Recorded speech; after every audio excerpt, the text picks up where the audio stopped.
All right, folks, it is Tuesday, June 11th, 2024. And of course, a number of things are happening in the world, including the fact that I just merely missed being part of the news, which was a scary thought in of itself. And I'll talk about that in a second and all along those lines. But it definitely involves an issue that we often talk about on this network and all in that space. But let me get to some of the news items. And we've also got a very special guest and all along those lines. So we'll be talking about that as well and see what she's got to say and how she came up with getting a very good success in the social media world and all along those lines.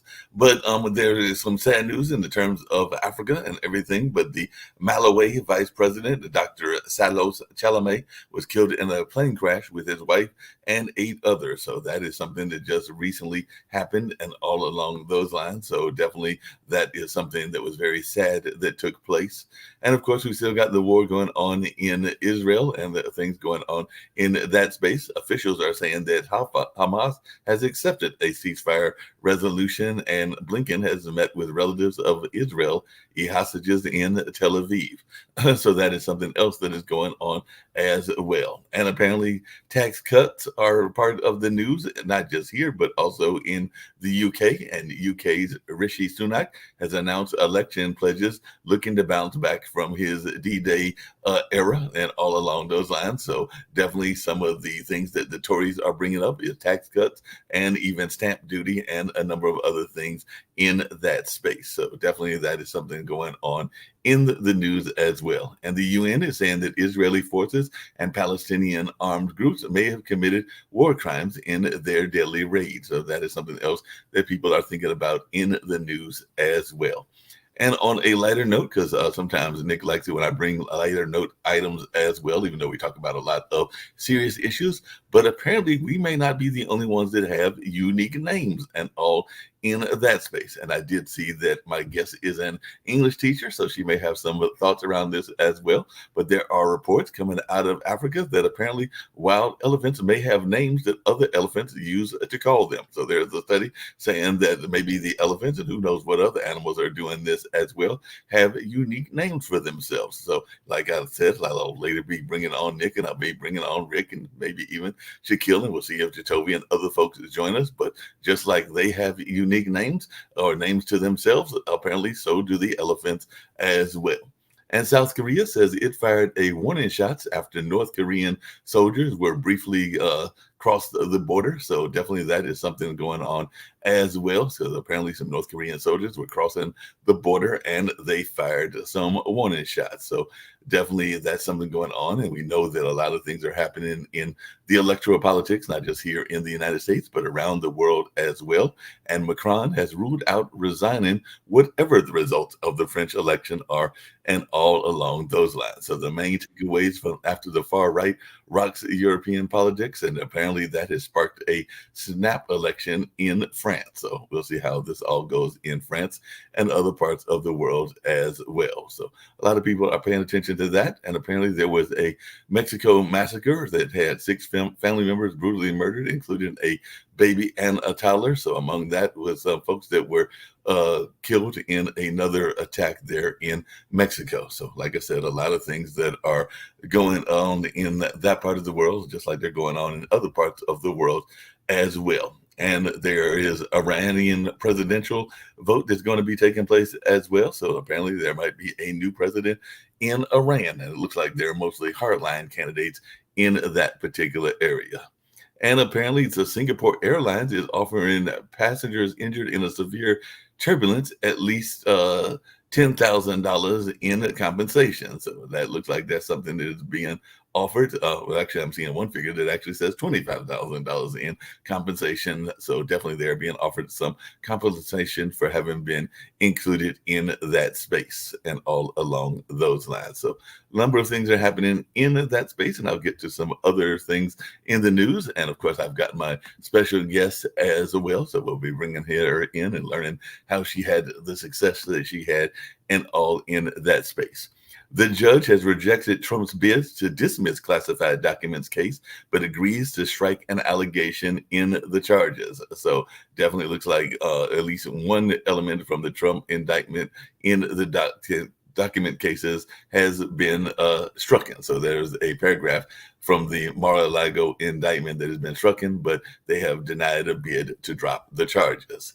And apparently, the House primaries will be testing the GOP establishment, as definitely a lot of folks are uh, campaigning against some of the far right candidates and all along those lines. And Nevada Republicans are preparing to choose a candidate to take on Jackie Rosen in that critical state. And I did see a new poll. I know Rick sometimes talks about polls that were favorable of Biden, because apparently in several of the swing states, he was actually ahead, but it's like 50-49. So it's still very close and all along those lines.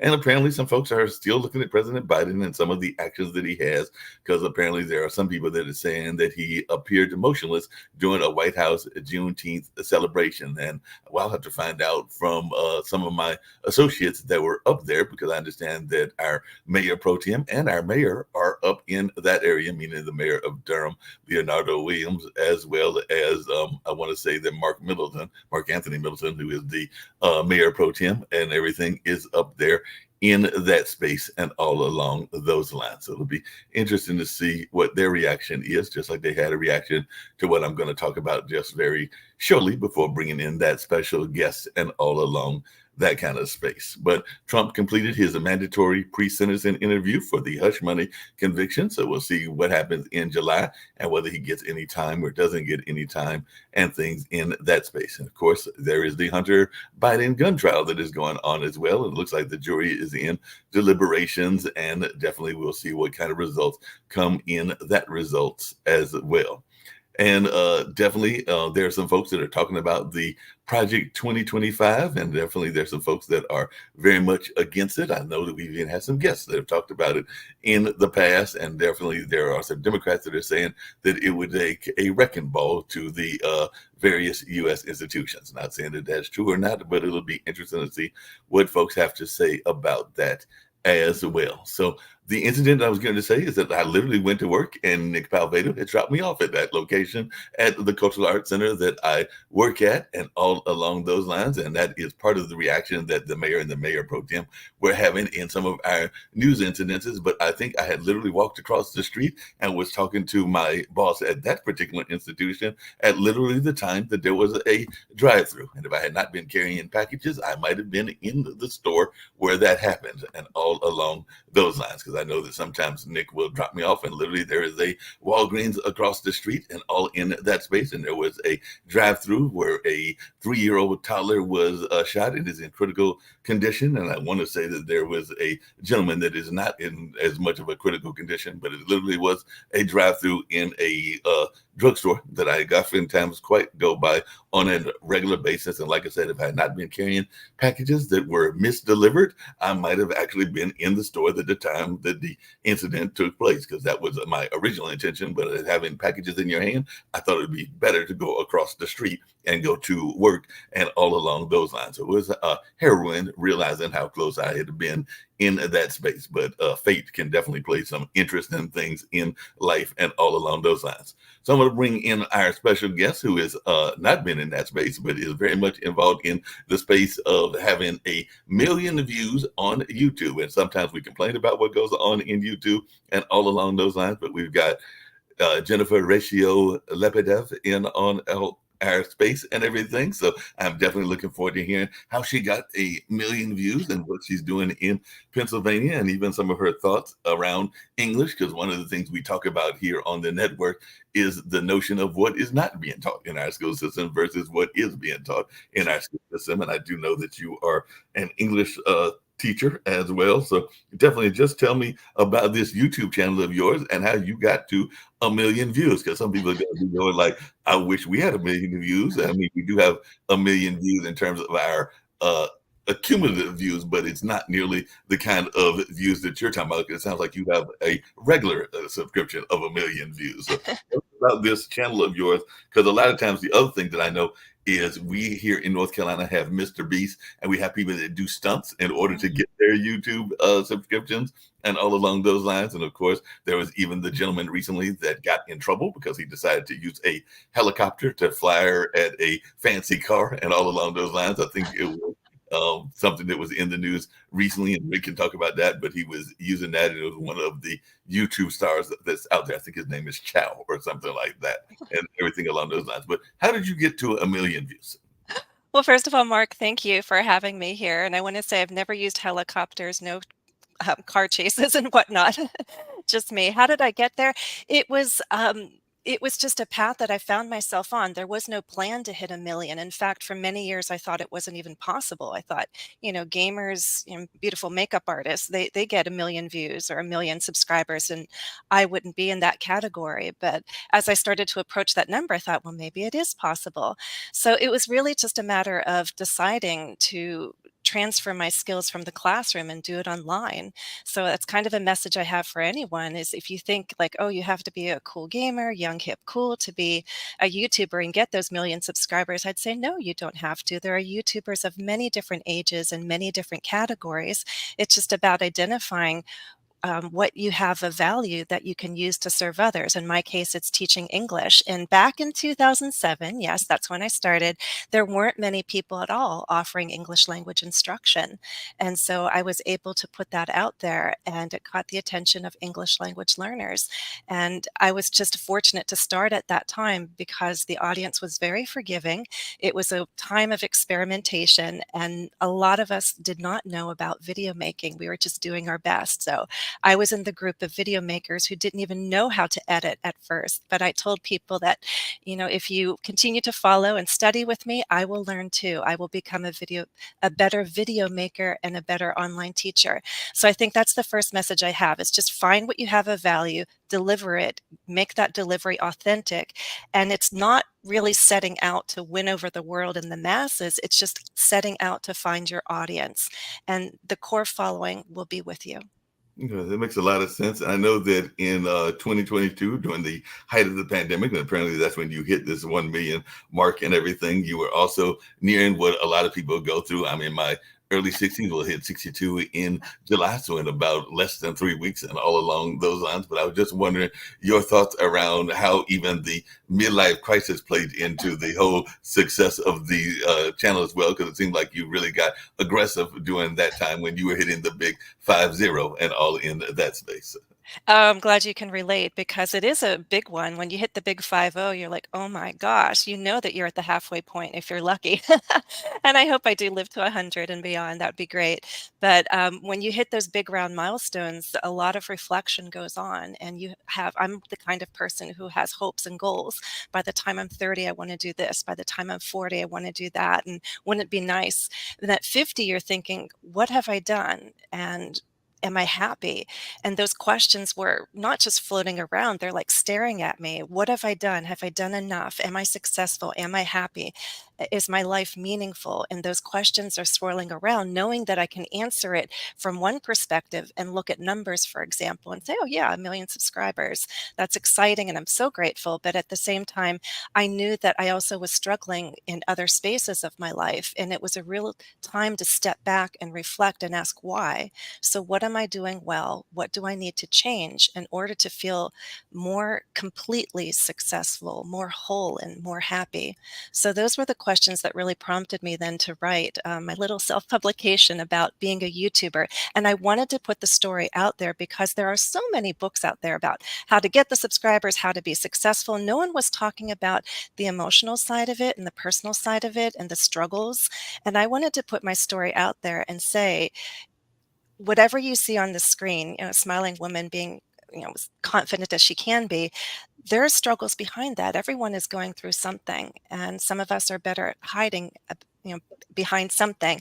But it's just that teaching for me is a love, and when I put myself in teaching, I'm able to be happy. But outside of that, there are other struggles that I had, and so hitting the big 5-0, and also then hitting the milestone of 1 million subscribers really put me in a reflective mood to think and evaluate where I am in life and how I want to move forward.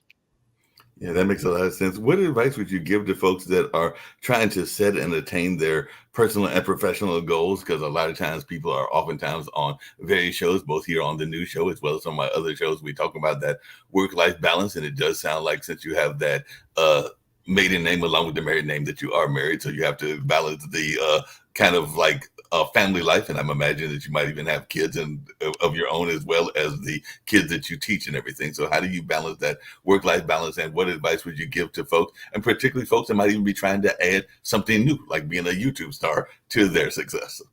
Stay grounded, stay focused, and practice self-care. It's something that I neglected for a while.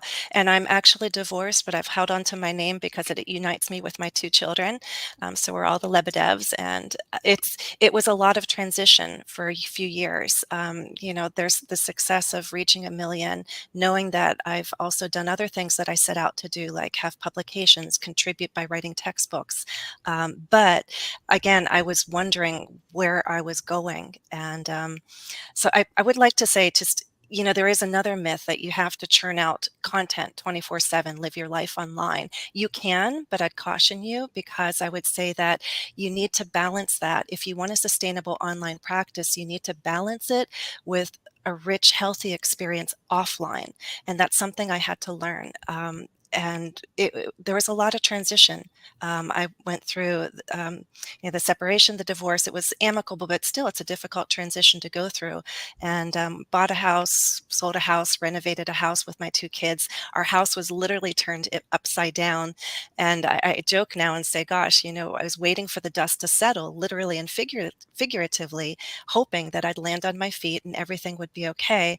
But I needed to practice better self-care. And that's something that I hope everyone will start. If you're not doing it now, do it. And I received messages from my body because things were breaking down. I had so many little health issues that accumulatively were quite big and difficult to deal with. And I didn't realize that those were messages for me to slow down and practice better self-care. And I didn't pay attention until the messages started coming through my students, who I care deeply about, through conversations, assignments that they'd write or something. I'd learn about health, relationships, what is success. I'd learn from them, and they'd recommend books to me. So thank goodness for my students who were also my teachers. Yeah, that makes a lot of sense. One of the things we talk about quite often on this network, and like I said, you met earlier, Nick, one of the two founders, and along this lines is the state of education. I actually work with one of my other jobs, not the ones I was referring to, which is a cultural arts center, but another job that is in the testing space. It's actually a company that does a lot of the Common Core testing and all in that space. But I was just wondering your thoughts about where we are in education, because you are an educator, and I know that sometimes people are concerned that teachers aren't making enough money. We heard that during the pandemic, and we heard it in a number of other times as well. But I just wondered your thoughts around the state of education, and are we teaching enough around strong English skills just in general, since you are an English teacher?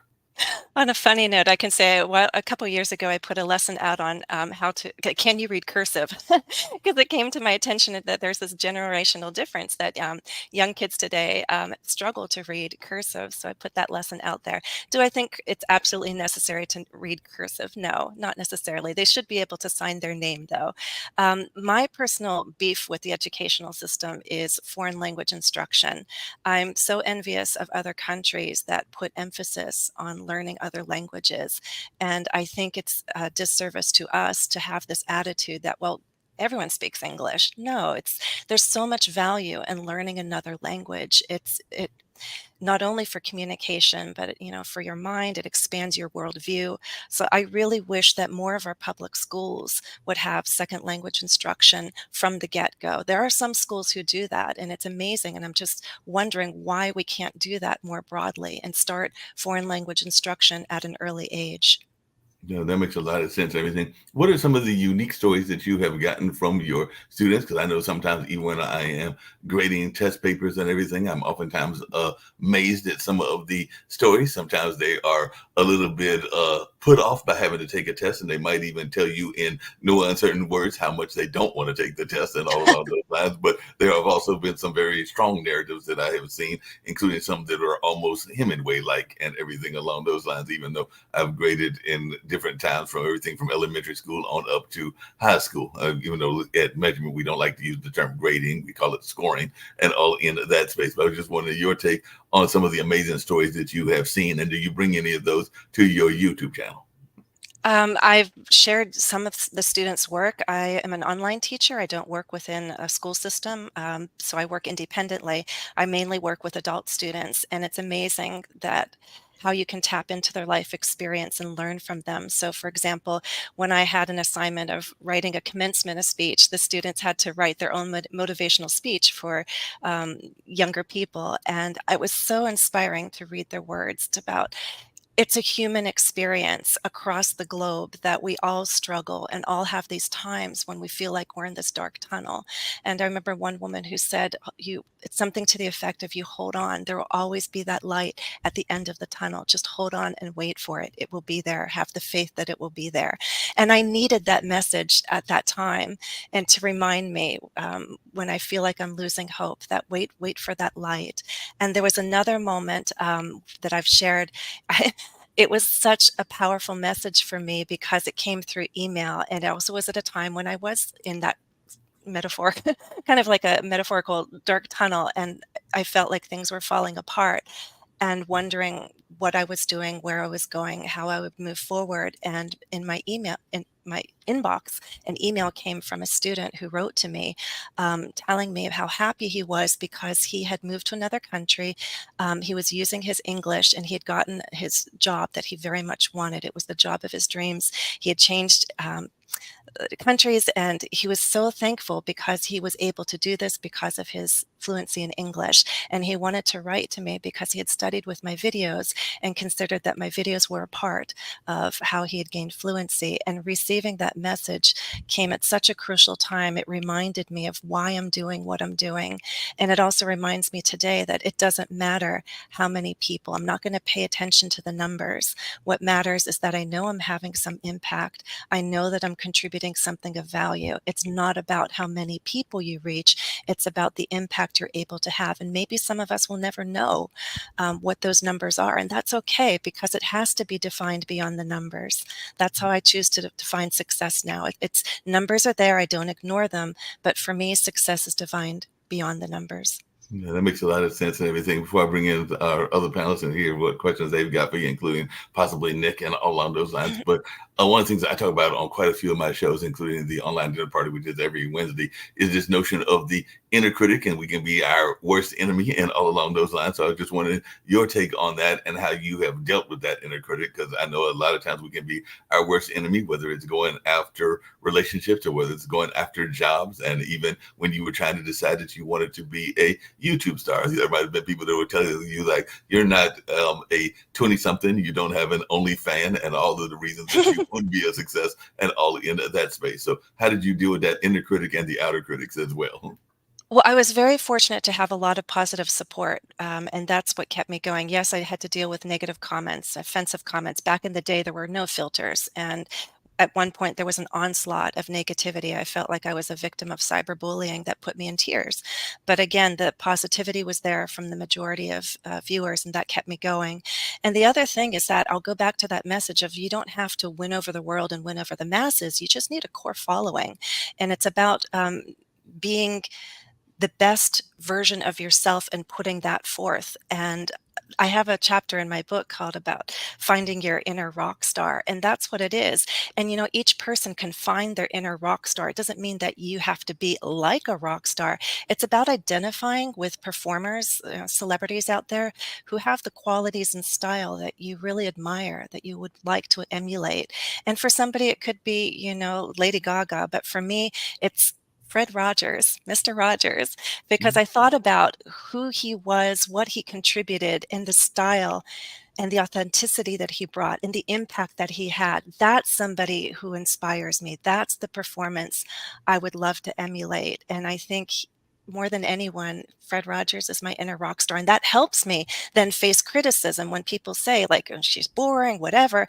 I have to remember, you know what? Not everyone liked Fred Rogers either. They would tune into Sesame Street or some other Disney Channel or something. But he had his place, he had his voice, he had his impact. And that's what I'm looking for. I just want to contribute. I just want to add my voice and my work to the collective resources out there for English language learners. And it's okay if not everyone clicks subscribe. It's okay if they tune out after 30 seconds. But I'm happy that enough people are watching to make it worthwhile. Yeah, it makes a lot of sense. Now you said that you have children. I don't know how old the children are and everything, but what is their thoughts when their mom is a YouTube star and maybe they want to be YouTube stars as well and everything? Are they trying to follow in your footsteps, or are there some other people that are maybe doing some of the stunts? Because I do know that sometimes the YouTube can be very popular. I remember the Ice Challenge and a number of other Yeah. challenges that were out there, which were getting a lot of views, and it doesn't sound like you're doing those kind of things to get your views. And I did mention Mr. Beast, who has all kinds of crazy stunts that he does and everything. But how do you engage your audience, and what is your kids' reaction been to your being a quote unquote YouTube star? Well, as for my kids, they're now 19 and 17, and, I started this when my son was a toddler, my daughter was a baby. I was breastfeeding her, and I would film when they were sleeping and napping. That's how this all began. So a lot of the time I look like this what I was, a sleep-deprived mom. But little by little, sometimes I do take things from our life and put that into my lessons. At one point, I had them in my lessons, and then for a brief time, there was even a playlist, Kid to Kid English, where I tried to integrate them into my instruction. As they got older, I wanted to respect their privacy more. They are not the type of people who seek out that kind of spotlight. So I've really tried to protect their privacy. However, do I pull from my life? Yes, all the time. As I said, I haven't had helicopters and car chases. I guess the most dramatic thing that I've ever done is, I've brought things in from my life. So I do know how to do a little bit of the nunchucks. So I demonstrated that a little bit. I do know how to dance with a candle on my head because I've done Filipino folk dancing. So the idea is, in terms of being authentic, you can bring things into your work, things that show different parts of who you are. And so I do have various interests, and I like to bring those interests into my lessons, whether it's me playing the piano, which I've done fairly well. Accordion less so, but I even did the accordion. And as I said, I've done the nunchucks on camera, and I've danced with a candle on my head. Oh, and that's amazing that you've done all of that and everything. I know one of the things that we've talked about, because one of our other shows is called Where's the Love, which is a bullying show that airs on Sundays at 6 and everything. And a number of those conversations have been about the state of our kids' mental health and all along those lines. And it definitely came up during the pandemic. And I do know that there's been a spike in depression and even a spike in some violence in among our kids and all along those lines. So I just wanted your take as a mother of teens as to the state of how we're doing, and even how social media might be playing a role in that. Because you mentioned that you had even sometimes felt yourself being a victim of cyberbullying, and I know that sometimes our teens feel that way as well. And sometimes we see that they are too attached to their phones. Like sometimes I've even gone out to restaurants and seen entire families, including teenagers, that are all occupied with their phones and not engaged with each other. So I was just wondering your take on how social media is impacting our life and our education system. Often there's both a positive and a negative to tools that come out, internet and social media included. So it's about um, you being grounded and modeling a healthy lifestyle, I think, for your children, and modeling a healthy approach, because I do live so much of my life online. But as I said, especially within the past 2+ years, I've really tried to live a healthy life offline. And I hope that the best way I can teach my children a healthy lifestyle is by living one myself. And I think having open communication is something that's going to um, help any family, whatever your dynamics are.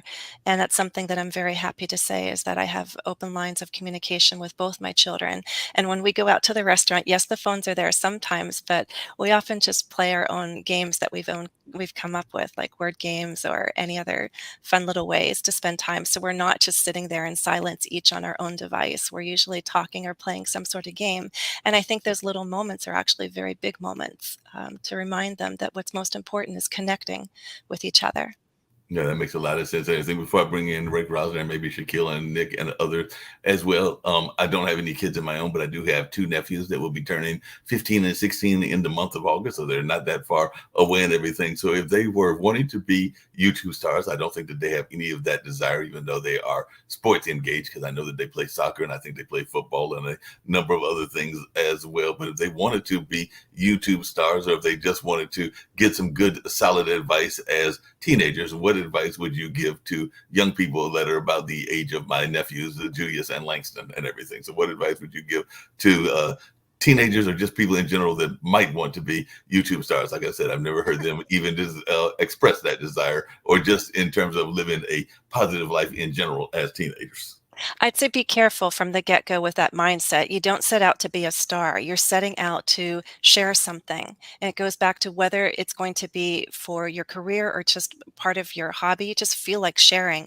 I don't think you should set out to dominate the world and win over millions and millions. Just remember the passion that you have for whatever it is that you want to share, and share it and be authentic in your delivery. And it's about finding your audience and not trying to win over millions. Just be your authentic self and enjoy it. Make sure you enjoy it, but also balance that with an offline life, because you can't live your life online. So, and where are you going to draw from? You draw from your life experience, which mainly is offline. So you want to have that balance. Share authentically, have the courage to share, and just enjoy the process. But take care of yourself so that you are also doing plenty of things offline with other people, with the people that you like and that you care about. Well, I'm going to bring in Rick Rosner, who is definitely involved in Mensa and has definitely been on major television because he was a writer for Jimmy Kimmel, and he's done a number of other things as well and everything. But definitely, what is your thoughts? You've been listening. I've also got Shaquille, who's down under there in Australia and everything. So what is your thoughts, and what questions do you have for Miss Jennifer? Because she's got 1 million views there on So, I mean, entire like Twitter has turned into a swamp of nastiness. What are some lessons in trying to be nice and being like Mr. Rogers in environments that sometimes get really nasty? Remember what Mr. Rogers said is that in every terrible situation, you look for the heroes, like the first responders, the people who are doing good. And that's my choice. It's a choice what to focus on. Focus on the positive, because you don't want to feed the negative. If people put out hatred, you don't want to feed that. If they're putting out anger, you don't want to feed that. So you feed into the positive and keep the high ground always. You don't want the low ground, stay on the high ground. That would be my advice to anyone, because you don't want to feed the negativity. Yeah, that makes sense. Just really quickly, and Shaquille may have a question as well, and I'm hoping Nick will join as well, because he's been saying he wants to do worldwide domination in the media with Pod TV and all along those lines. But what is your thoughts? Because you kind of alluded to it, but how are we doing in the sense of letting folks know the importance of the English language? Because you kind of alluded to that, and I do know that there are some people that are wishing that we taught more Spanish and more other foreign languages, including even Chinese and other things in that space. But I just wondering, as one that has been teaching English for a number of decades, how you feel the education system is doing just in terms of teaching the basic principles, even the basic principles of English. That's a question for me, not for Yes, Shaquille. I think overall we're doing okay. But as I said, I think we need to teach more in terms of foreign language instruction. I am pleased to see that, my own kids did a number of writing assignments at every grade level. So, the ability to write, the ability to organize their ideas, the ability to express themselves and voice an argument is there. And that's very important because, as you know, education should not just be about memorizing things. It's taking information, then using it. And that's thanks to the internet. We really don't have to memorize as much. It's the skill of integrating information from different sources, evaluating the quality of that information, and then using that information to do something.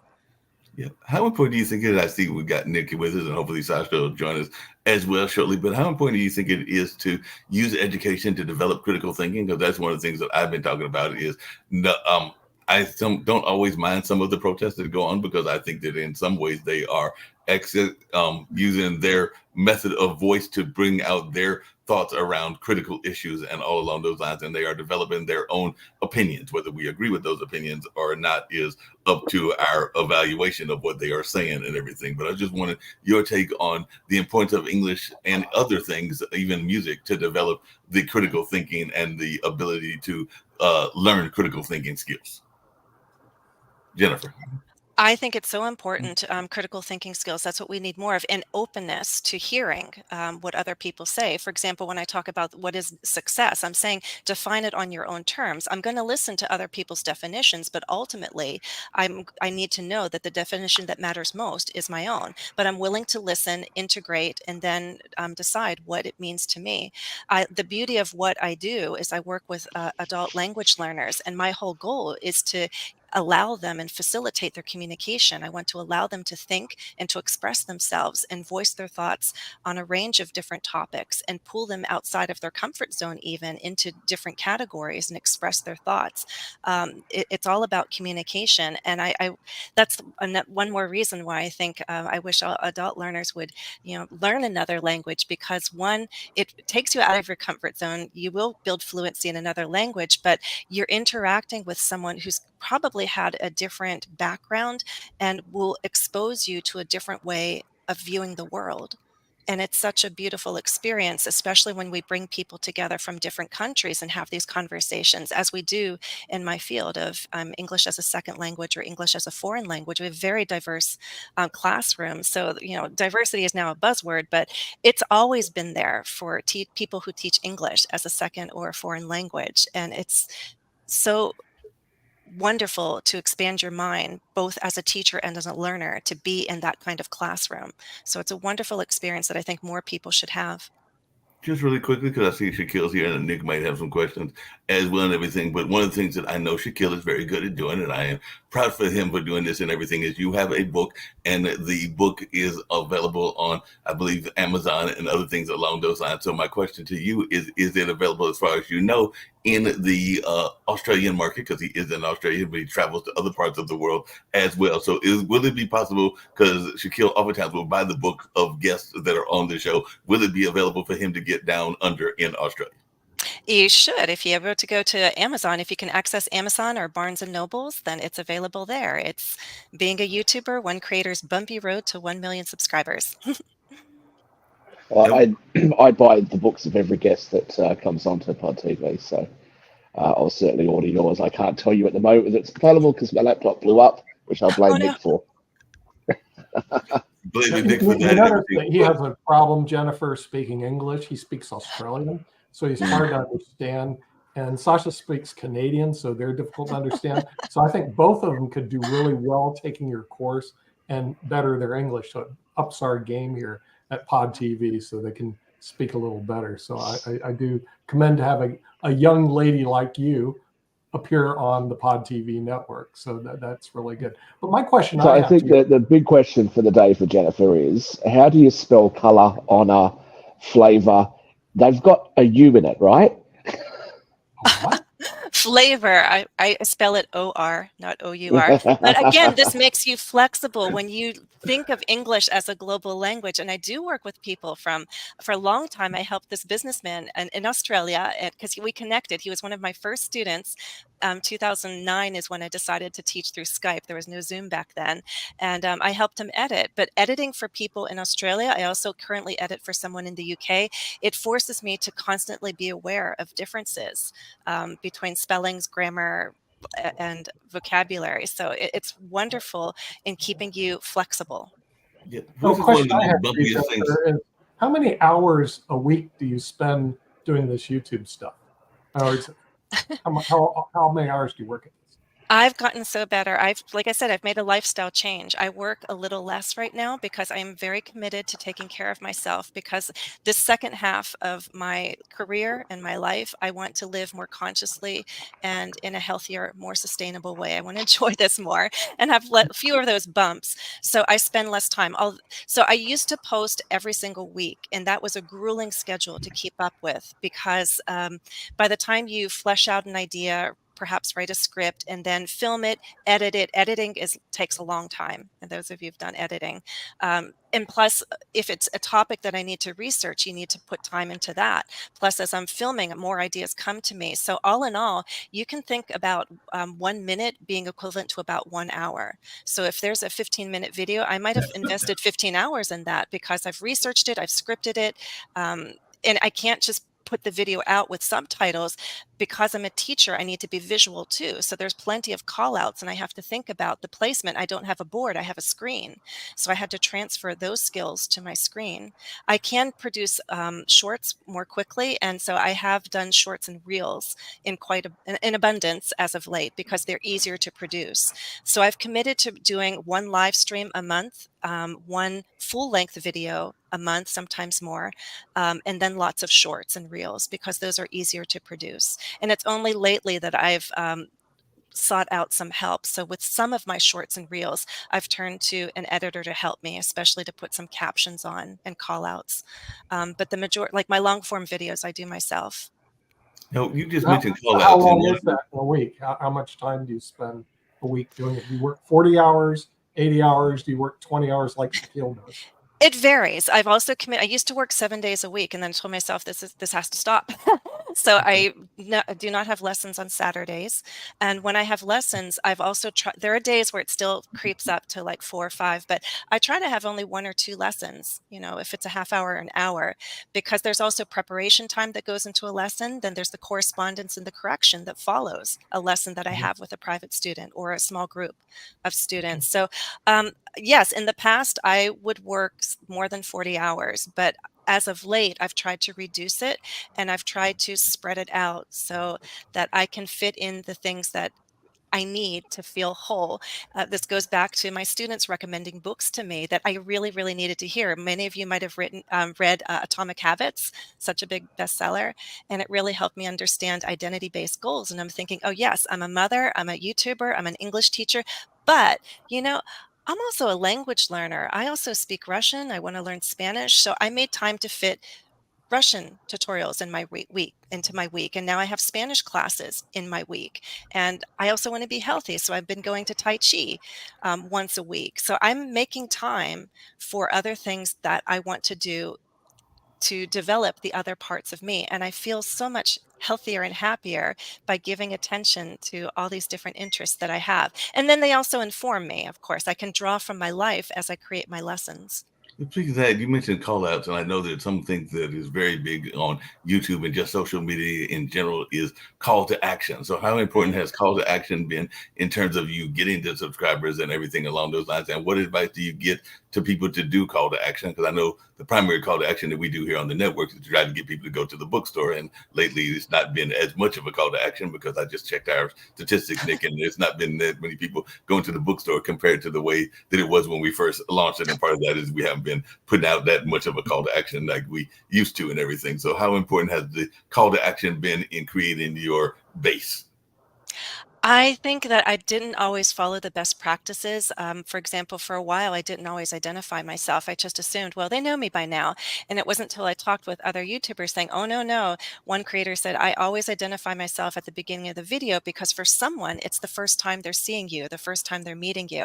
So I'm like, okay. So in my long form videos, I pretty much always start out with, hi, everyone. It's Jennifer from English with Jennifer. Who I am, channel identification. I don't always make a big deal about saying, don't forget to subscribe, click here. There's a part of me that is the YouTuber, but first and foremost, I'm the teacher. So I've kind of dropped the ball sometimes on constantly reminding people to click, click, click, because I just don't want to. I just want to teach. But I think for me, now that some people have reached 1 million much faster than I have because they followed better practices. That was a goal. As I said, I came on YouTube without that goal. And it was really just through consistent delivery and delivering the instruction that I felt they needed and would benefit from that has really allowed me to grow that audience over time. It took me 15 years to hit 1 million. There are people who can do it in 5 years or less, following different set of practices. So my book, again, is not about how to build a 1 million following, how to make $1 million. It's about what you need to do to be a healthier, happier person and to define success on your own terms. No, that makes a lot of sense. How important has short reels been? And I did see your hand up, Nick, Rick, and everything. But just really quickly, because I do know that even our other founder used to make some short reels, I think, on TikTok, and she got some pretty good views and all along those lines. But how important has that been to you? You mentioned the candle on the head, and you mentioned a couple of other unique things that you've done. So what have been some of the unique ways that you have attracted views in that sense? And how important do you think shorts are in terms of drawing an audience? Reels are just so much easier to produce, and the turnaround time is much quicker. I had a colleague say, "Hey Jennifer, do you know the answer to this question?" I'm like, "Yes, I do." I said, "Do you have a video on it?" "No." "I'll make one." So literally a week later, I was able to make that video and then get it out there and share it with her and her organization and her students. It takes a lot more to make the long form videos. So I appreciate the turnaround time. I appreciate that you can respond to requests and trends more quickly. But boy, 59 seconds goes by super quickly. And I really appreciate the long form videos as a teacher, because if I really want to get into a topic, I need more than 59 seconds. But it's a challenge. It's like writing in a box. You get creative when you're in a box.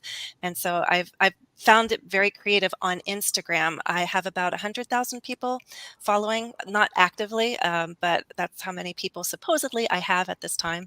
Um, Following my work on Instagram, and the reels usually get more views on Instagram than they do on YouTube. I think the audience on YouTube appreciates the long form videos more. On Instagram, we have not just the reels, there's also the stories and the lives. And when you integrate that in a creative way, it's very exciting. So I've been creative in integrating the different features, and again, tapping into what I believe are some of my strong points. I love to write, I love to be creative. I've done a lot of work with short stories, and I love to bring out the creativity of my followers slash learners. So for example, I would ask them in a poll to help me build a story. And then based on poll results, I'd build that story reel by reel by reel. Once we had enough parts in the whole story, we'd meet as a live, and then I'd tell the whole story from beginning to end. So it just shows how you can be very creative with the different features that you have on Instagram and integrate them to engage people. That makes a lot of sense. Rick? Yeah, you work with people around the world. Do you have to exercise caution because of international politics? I don't think we get deep into politics, but I mean, I've worked with people from many different countries, and Well, I like, think. for instance, I was buying some art from St. Petersburg, Russia, and then the war happened, and I dropped those people like a hot potato because Mm. I didn't want to get on any lists, and I felt like my friends in St. Petersburg probably didn't want to get on any lists either. I think this is an interesting point right now because if you look at my name, Lebedev, it's Russian. I don't hide it. And sadly, I know some people who feel that they've had to hide their last names because they're worried about getting criticism or, meeting with judgment about their connections to Russia. I feel that, again, we need to remember each person is an individual and judge them by their words and their actions. I feel that it's wonderful that I have an online presence of 15 plus years, because I think that helps people understand who I am as a person. And regardless of what my last name is, or regardless of what my connections are, they know who I am, a well-intended individual who's delivering English language instruction. And you judge people individually, not by their associations. It's like, does it really matter? Um, for example, whoever our president is at the time, whether you are a Trump supporter or a Biden supporter, you can't say, "Oh, you're American, so you're like that." You can't lump all Americans together, nor can you do that for anyone from any other country or region. So I'm going to hope that people know who I am and what my intentions are, and know that I always deliver my best from the heart to help other people. And I'm moving forward with one project. I'm hoping that will be received, because I saw a need among Russian speaking players in the NHL who do not speak English very well. I love hockey because of my son who went through the sport, and my younger brother also played professionally.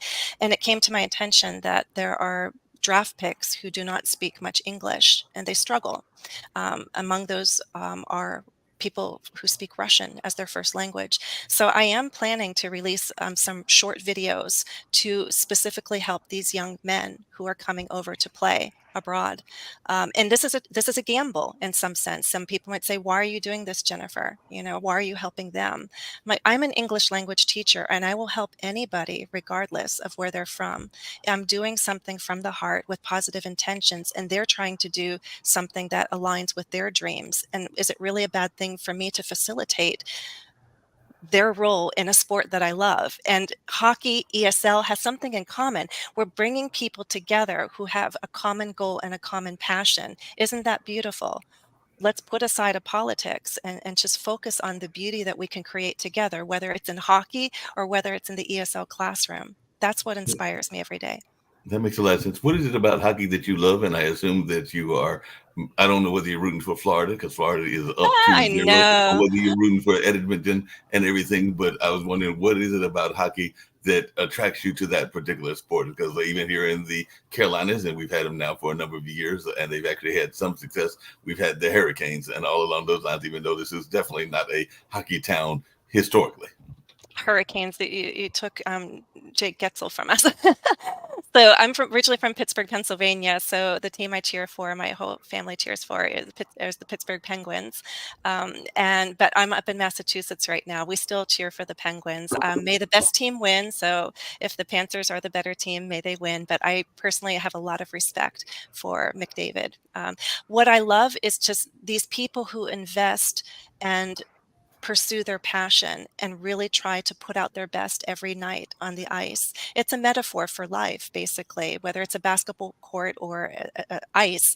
These athletes go out there and deliver their best to work as a team. And then we all watch, and it excites us and inspires us. I've also seen the skill that it takes. My son went through it, as a child through the local leagues, through high school, but my younger brother has invested heavily in his career, and he did make it to the professional level. And even there, it's like cutthroat. It's so competitive. These young men and women, it takes a lot of skill to make it to that level. And this sport in particular is amazing. I mean, all sports are exciting, but they're doing this on ice skates. How many of us can actually go in the ice and do what they're doing, to have the eye-hand coordination to work together? And they're doing it forwards and backwards and turning. When you see it played, it is a beautiful sport that it's just inspiring. But I love to see players give their best. And I love to see people like McDavid or Sidney Crosby year after year trying to elevate their game. And it's an inspiration for all of us that each year we also can try to elevate our own game and be our best. And it's something that I'm certainly trying to do in my own career, be better and better. Yeah, that makes a lot of sense. Who are you rooting for in basketball? I know that right now the Boston Celtics seem to be dominating the Dallas Mavericks, much to the chagrin probably of Mark Cuban and everybody. But I'm just wondering, who are you rooting for in that championship? And will you be following the Olympics? And will you be trying to get any kind of English as a second language or English as a primary language courses going to Paris and everything through your YouTube channel and all along those lines? Well, I don't follow basketball, so the panel may have their own opinions, but may the best team win. I've integrated Olympics into lessons. Other teachers have done the same. We like to do topical lessons. So if the Olympics are trending, then we can work that into our language lessons. So I might have a lesson coming up, connected to the Olympics and the different sports. There's a lot of sports vocabulary that English language learners have to master. It's one thing just to learn the language, but there's so many idioms, and so many idioms are connected to sports, like, drop the ball and hit a home run. How do you understand that unless you know the sports, something about the sports? So I can definitely draw from the sports world as I teach my lessons. Other teachers do the same. Do you draw from national and international news as well? Because Rick kind of alluded to that and everything. But when you're doing the lessons, do you draw from some of the things that are taking place globally, whether that is as I brought up at the beginning, the gun violence, or whether it is things happening like in Ukraine and in Israel and a number of other places? So do you draw from that in your lessons, and does that help you either build subscriptions, or do you try to stay away from those issues? I do try to stay away because I want a lot of my lessons to be evergreen and neutral, because I welcome everybody. I want to teach in a way that it makes it accessible to everyone. The beauty of YouTube is that it's a public platform, and all of my public videos are free for everyone and anyone who wishes to better their English proficiency. And that's the way I wish to keep it. And I personally put a lot of emphasis on how people feel as they learn. That's true of anything, whether it's a language, a sport, any kind of skill. If you have anxiety, if you have anger, anything negative, that's going to affect the learning process. That's going to affect how much you're able to achieve. The learning outcome will be reduced. It will be limited. So I really love when people say, Jennifer, I feel comfortable learning with you, or this was fun, or you make me feel so relaxed. That's what I want. My sign off is like, thanks for watching and happy studies. And I mean that sincerely. It's like, go back to Fred Rogers. He might not have been exciting, but he made them feel comfortable, safe, and relaxed. And this is what I want to convey, that with me, whoever you are, whatever your politics are, whatever your background is, it's okay. We're all here to learn. I accept you in my classroom, virtual or otherwise, and I will do my best to help you learn this language. End of story. Yeah, just really quickly, do you integrate, and I saw your hand up, Rick, and we've only got about 3 or 4 more minutes, but do you integrate, because both Sasha and Nick are chess masters, and I know that Shaquille plays the game. It's been a long time since I played the game, but I do know the rules of the game. So do you integrate it at all, any sort of chess or other type of games, maybe even Monopoly or some of the other games that are out there? So do you integrate gaming into your lessons as well? I haven't, but that's actually a really fun topic. Maybe like bringing chess. If I've worked with people bringing guests on, so that could be fun. To do sort of chess vocabulary.